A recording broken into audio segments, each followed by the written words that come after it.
بعد مرور أقل من دقيقتين وبواسطة سليماني بعد هذا العمل على الجهة اليسرى، كرة في المستوى تنفذ بطريقة جيدة من محرز سليماني، متابع أجود وهدف أول، وكأنه كان هدف لإثارة فريق غينيا الذي تمكن من معادلة النتيجة بعد حوالي 13 دقيقة، أي في الدقيقة 15. هدف أول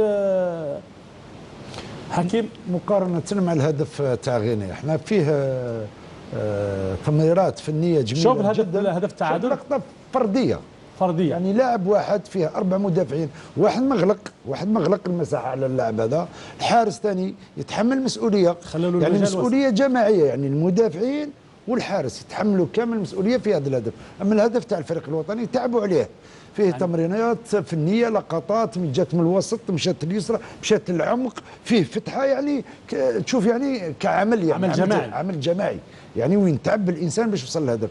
هم الهدف تاع التعادل، لاعب مشى بالكرة، كل الأبواب مفتوحة، الحارس مش متمركز في مكانه، المدافع سوى حشوده، والمدافع المحوري الطهرات هذا ولا اسمه ثاني كان بعرف، شوف يرجع للخلف، اللاعب متقدم يفتح له كل المجالات. بالنسبه للهدف الثالث اللي هو الهدف الثاني للمنتخب الغيني دريس، والله يشوف نقطة ضعف الفريق الوطني نقولها ونعاودها، لو من مجاني لاعب وسطي ما يقدرش يكون مجاني لاعب محوري.